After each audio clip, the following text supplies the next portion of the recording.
let's get right into it here, talking about what's going on here currently with the New York Football Giants here. First up, it seems the Giants kind of ticked somebody off this week here. And a guy who, let's be honest, is kind of known for being a little emotional there at times. And that's Philadelphia Eagles wide receiver A.J. Brown, who is all fired up there for Saquon Barkley. A lot of the first episode, obviously, of the, Hard Knocks offseason there involved Saquon Barkley and talking about the decision to not re-sign him. Obviously, I think episode 2 at least is going to have more on that, maybe even 3, depending on how kind of time frame they're going to be on per episode here. But the Giants, in a lot of people's eyes, kind of seemed like they were going off into a negative way about Saquon. Too many carries, the age, too much money for running back position, things that aren't necessarily wrong. And if you want to look at it from a business aspect, you can say it very bluntly and very nicely and not be a jerk about it. The problem comes into be when you say these things publicly.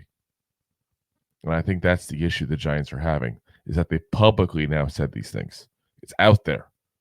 There's a guy who busted his tail now for the Giants for, a lot of years, fought back from injuries, was the face of the franchise, did all the right things in the media. And at the end of it, the Giants were kind of like, yeah, he's getting up there. We just don't think he's worth the money. We're not sure anybody wants him at that money. Like, that's basically what the outcome was. So A.J. Brown was pretty fired up there. He said, the Saquon video fired me up, and it wasn't even about me. Tweeted that, and then later on deleted it. He said, I'm going to do everything in my power to make sure you get yours, fam. So, listen, say what you want about A.J. Brown, and obviously there's people that have valid issues, I think, with him because some of the way, doesn't always act the most professional in the world, but that's a smart move on his end, I think, both team building wise, but also just relationship building wise with Saquon there, to go ahead and say, dude, I got your back. Like, that wasn't right. And like I said, I can get where they would come from that. I really can. Again, I mean, the guy did everything that the Giants asked of him, basically.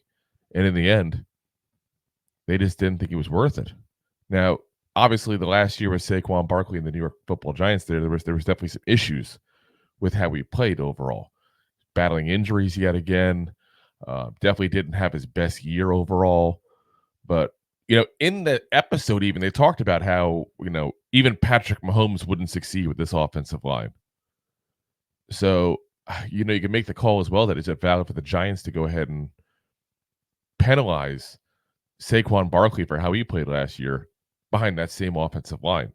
You can make the argument that the offensive line is just as important to the running back as the quarterback was, and you'd be 100% valid in saying that. You could even say that potentially it's even more important for the running back there than the quarterback. Quarterback can move around a little bit, buy a little time.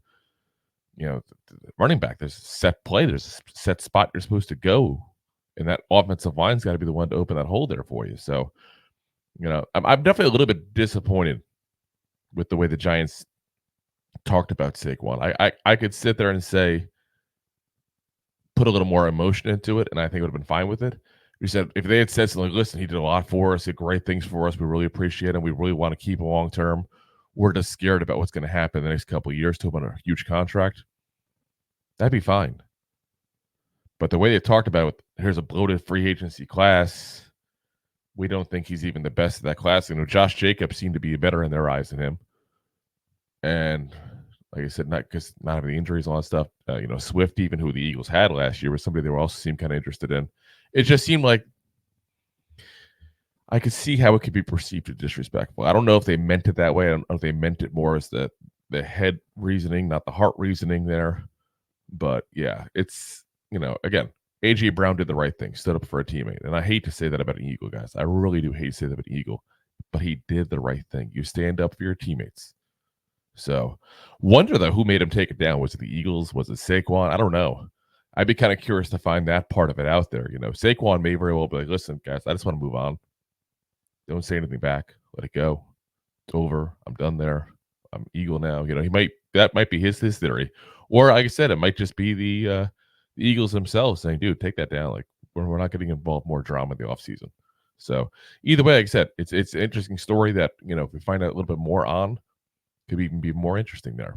So, thanks for listening to Two Giant Goofballs, a New York Giants podcast. We appreciate your support. Thanks so much.